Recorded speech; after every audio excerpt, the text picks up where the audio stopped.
नमस्कार, मैं doctor Chetan Sharma आयुर्वेदम hospital से। आज मैं आपको एक ऐसी चीज़ बताने जा रहा हूँ जो अक्सर लोग हमसे पूछते रहते हैं। वो बात है लीच की। जी हाँ, जौंक जो आयुर्वेद और पंचकर्मा में सदियों से हम लोग उसको यूज़ करते आ रहे हैं। तो अक्सर ये लोग पूछते हैं कि सर ये लीच कैसे आप काम करते हो और लीच कहाँ से आती है, इसको कैसे रखा जाता है। तो आज मैं इस वीडियो के माध्यम से आपको सारी चीज़ें क्लियर करना चाहता हूँ। सबसे पहले जो लीच, जिसको हम रक्त मोक्षण चिकित्सा कहते हैं, ये आयुर्वेद की प्राचीनतम चिकित्सा में से आती है।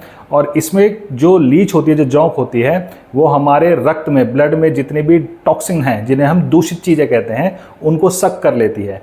तो जो लीच होती है बहुत ही एक स्मार्ट इंसेक्ट होता है। वो बॉडी जो ब्लड होता है उसको डिटॉक्स करता है और वहाँ से टॉक्सिन निकालता है। अब इससे जैसे जॉइंट्स पेन हो गए, ब्लड से रिलेटेड डिसऑर्डर्स हो गए, हेयर और स्किन की प्रॉब्लम हो गई, इन सब का समाधान मिलता है सिर्फ एक लीच से। अब अक्सर ये लोग पूछते हैं कि भाई लीच रखते कैसे हैं, तो मैं आज आपको दिखा ही देता हूँ कि हम लीच को कैसे प्रिजर्व करते हैं। तो लीच का क्या होता है, खास बात कि लीच को एक टेम्परेचर चाहिए, ये गर्मी में नहीं रह सकता, तो इसके एक नॉर्मल टेम्परेचर चाहिए। और लीच हमेशा होता है जैसे तालाब होता है, थोड़ा कीचड़ होता है, उस टाइप में होता है लीच। और ये मेडिसिनल लीच को प्रिजर्व किया जाता है, इसकी फार्मिंग की जाती है। तो ये हमारे पास आती है मेडिसिनल लीच, तो हम यहाँ पर इसको स्टोर कर रखते हैं एक निश्चित टेम्परेचर पे। तो मैं आपको दिखाना चाहता हूँ कि जैसे कि ये हमारा,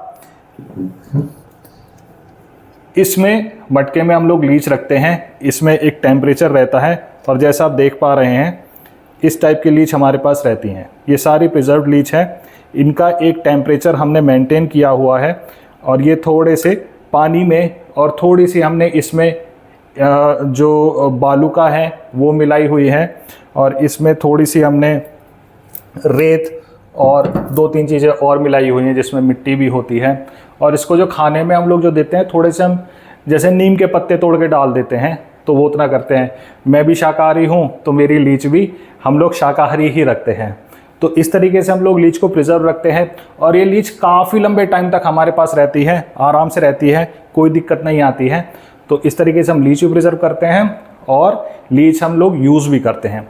अब एक खास बात और बहुत इंपॉर्टेंट चीज़ बता रहा हूँ कि जब भी कोई पेशेंट हमारे पास में लीच के लिए आता है, हम उसको लीच यूज़ करते हैं और उस लीच को फिर हम स्टोर कर देते हैं एक बॉटल में। और उस बॉटल के ऊपर हम लोग उस पेशेंट का नाम, उसकी UHID और जब हमने यूज़ की उसकी डेट हम लोग डाल के रखते हैं। अब हर पेशेंट का अपना एक कंटेनर होता है। जब वो पेशेंट नेक्स्ट टाइम आता है, हम वही लीच दोबारा यूज़ करते हैं। और जब पेशेंट का ट्रीटमेंट प्रोटोकॉल ख़त्म हो जाता है, तो हम उस लीच को छोड़ देते हैं। हम उस लीच को दोबारा किसी और पेशेंट पे यूज़ नहीं करते। तो ये हमारा लीच का प्रोटोकॉल है।